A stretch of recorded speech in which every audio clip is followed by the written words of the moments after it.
Seperti kuntum tumbuh melata, sayang merbah di pohon cemara. Assalamualaikum mulanya kata.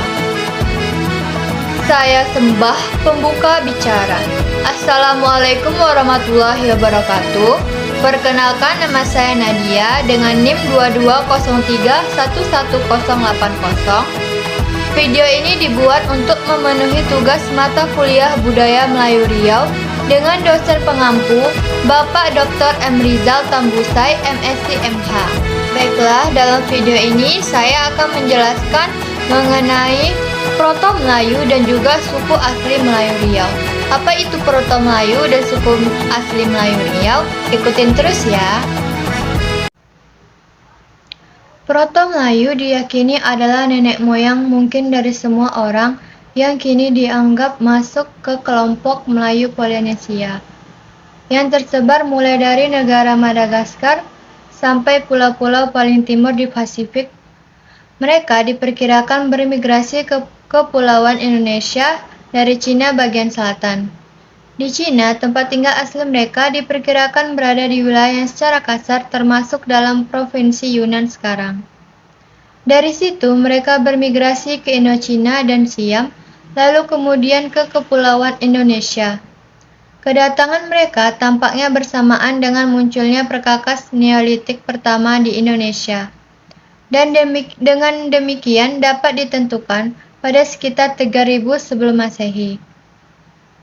Bangsa Melayu tua atau Proto Melayu ini berhasil berlayar dan menetap di Indonesia melalui dua jalur, yaitu jalan barat dari daerah Yunnan, Cina Selatan, berpindah melalui Selat Melaka, Malaysia, kemudian masuk ke Pulau Sumatera dan masuk ke Pulau Jawa. Sedangkan jalan utara timur, yaitu dari Yunnan, Cina Selatan, berpindah melalui Formosa, Taiwan, kemudian masuk ke Filipina, dilanjutkan menyeberang ke Pulau Sulawesi dan masuk ke Pulau Papua. Ini dibuktikan dengan penemuan kebudayaan Neolitikum yang telah berlaku dengan hampir semua peralatan mereka, yang terbuat dari batu yang sudah dihaluskan. Kebudayaan yang dibawa oleh Proto Melayu ini termasuk tipe Neolitik yang dapat dibuktikan dengan pemukiman mereka yang dikenali menyerupai bentuk gerabah, yang hampir sama dengan gerabah dari Cina kuno. Kemungkinan kebudayaan ini dipengaruhi dengan penduduk sebelum kedatangan Proto Melayu, yang saling berinteraksi.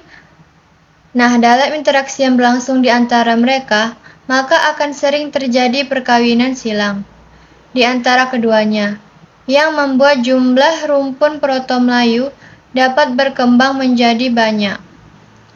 Salah satunya dengan melakukan kawin silang dengan penduduk lainnya. Seiring dengan perkembangan dan pertumbuhan kehidupan dan kebudayaan dari Proto Melayu yang berlangsung dalam waktu yang lama, akhirnya keturunan Proto Melayu ini terdesak di pedalaman dan menyingkir ke pelosok negeri, karena adanya pendatang baru ke wilayah Indonesia yang selanjutnya disebut sebagai Deutero Melayu. Ciri-ciri Proto Melayu sendiri secara umum, mereka berasal dari Cina bagian selatan, Yunnan, dan masuk ke wilayah Indonesia sekitar 3000 sebelum Masehi. Mendiami daerah-daerah Indonesia yaitu Batak, Dayak, Toraja, Borneo, Alfur, Gayo, dan Alas. Ciri fisiknya yaitu memiliki rambut lurus, kulit kuning yang berwarna kecoklatan atau sawo matang, dan bermata sipit. Kita sudah membahas mengenai Proto Melayu. Selanjutnya kita akan membahas mengenai suku asli Melayu Riau. Ada suku laut. Suku laut atau sering juga disebut orang laut adalah suku bangsa yang menghuni Kepulauan Riau, Indonesia. Secara lebih luas, istilah orang laut mencakup berbagai suku dan kelompok yang bermukim di pulau-pulau dan muara sungai di Kepulauan Riau Lingga, Pulau Tujuh, Kepulauan Batam dan pesisir, dan pulau-pulau lepas di pantai Sumatera Timur dan Semenanjung Malaya, bagian selatan. Sejarahnya, pada zaman Kerajaan Melaka, orang laut merupakan pendukung penting kerajaan maritim tersebut. Sewaktu Malaka jatuh, mereka meneruskan kesetiaan mereka kepada keturunan Sultan Malaka, yang kemudian mendirikan Kesultanan Johor. Saat Belanda bermaksud menyerang Johor yang mula bangkit menyaingi Malaka yang pada abad ke-17 direbut Belanda atas Sultan Johor, mengancam untuk memerintahkan orang laut untuk menghentikan perlindungan orang laut pada kapal-kapal Belanda. Pada 1699, Sultan Mahmud Shah, keturunan terakhir Wangsa Malaka Johor, terbunuh. Orang laut menolak mengakui Wangsa Bendahara yang naik tahta sebagai Sultan Johor yang baru, karena keluarga bendahara dicurigai terlibat dalam pembunuhan tersebut. Ketika pada tahun 1718, Raja Kecil, seorang petualang Minangkabau mengklaim hak atas tahta Johor.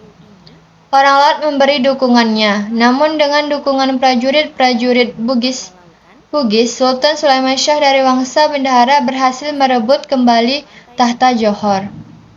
Dengan bantuan orang laut, orang suku Bentan dan orang suku Bulang membantu Raja Kecil mendirikan Kesultanan Siak setelah terusir dari Johor. Pada abad ke-18, peranan orang laut sebagai penjaga Selat Malaka pelan-pelan digantikan oleh suku Bugis. Selanjutnya ada suku Talang Mamak. Orang Talang Mamak merupakan sekumpulan masyarakat terasing atau komunitas adat terpencil dan hidup masih secara tradisional di sehiliran Sungai Indragiri, Provinsi Riau, Indonesia. Dalam kelompok masyarakat ini terdapat subkelompok yang mereka sebut dengan suku. Kemudian dibagi lagi dalam tobo dan unit terkecil mereka sebut dengan hinduk atau perut atau disebut juga Wa-anak. Kelompok masyarakat ini tergolong Proto-Melayu atau Melayu Tua yang merupakan suku asli Indragiri Hulu dengan sebutan suku Tuha, yang berarti suku pertama datang dan lebih berhak atas sumber daya alam di Indragiri Hulu. Selain itu juga, mereka termasuk Melayu Tua.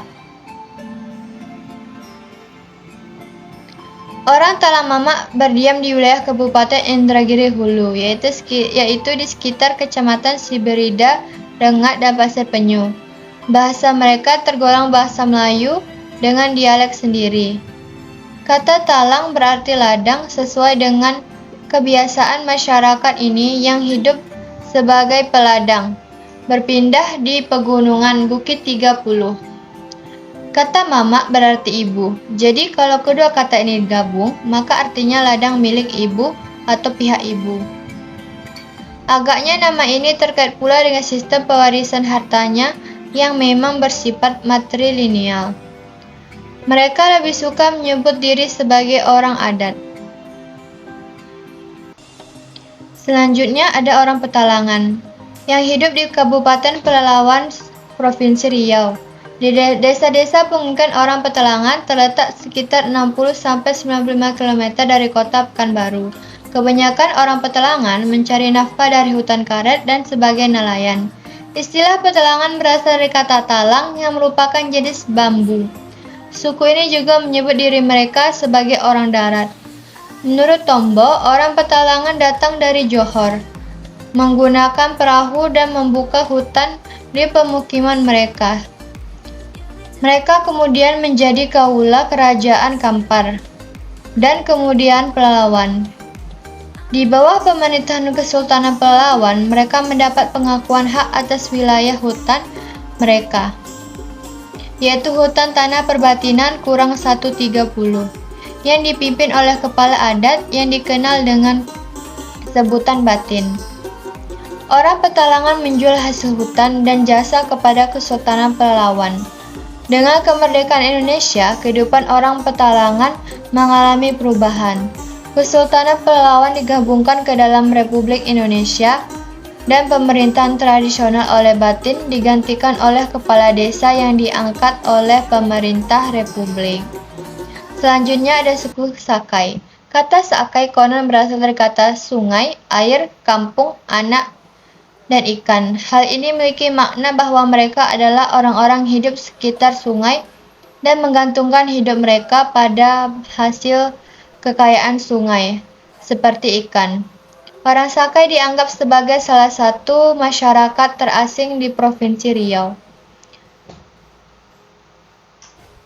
dalam arti belum terjangkau oleh kegiatan pengembangan dan kemajuan budaya seperti masyarakat lain dalam konteks kemajuan pendidikan Sakai secara umum. Mereka berdiam di beberapa lokasi pemukiman kembali di sekitar Kabupaten Bengkalis, seperti di Kandis, Balai Pungut, Kota Kapur, Minas, Duri, Sungai Siak, dan Sungai Apit bagian hulu. Suku bangsa ini diperkirakan sebagai sisa-sisa kelompok ras Melayu yang lebih dulu datang ke daerah ini, kemudian terdesak oleh gelombang Melayu yang lebih muda. Bahasa yang digunakan mereka adalah bahasa yang dapat digolongkan ke dalam kelompok bahasa Melayu, tetapi dengan beberapa ciri tersendiri. Para Sakai ini hidup secara berpindah-pindah di sekitar daerah aliran hutan berawa-rawa, di antara daerah aliran Sungai Mandau yang bermuara ke Sungai Siak sampai ke wilayah orang Bonai di sekitar Sungai Rokan. Masyarakat pemindah ini pernah dimungkinkan beberapa kali periode oleh pihak Departemen Sosial Riau. Terbukti dengan berdirinya sejumlah desa PKMT peningkatan kesejahteraan masyarakat terasing. Pada masa sekarang, sebagian orang Sakai mulai menetap secara berkelompok di sekitar Jalan Raya Pekanbaru, Dumai, seperti di daerah Terengganu, Minas, Balai Pungut, Duri Kandis, Rumbai, Petani, Air Jamban, Pinggir, Semunai, Syam-Syam, Balai Makam, dan Sebangga. Pemukiman mereka ini termasuk ke dalam wilayah Kecamatan Mandau dan Kecamatan Bukit Batu di Kabupaten Bengkalis. Baiklah, ini referensi yang saya gunakan dari buku dan jurnal. Bunga seroja di atas para, jatuh ditimpa buah berangan, andai kata tersilap bicara. Kemaafan jua kami pohonkan. Baiklah, sekian dari video saya. Jangan lupa like, comment, and subscribe. Sampai jumpa.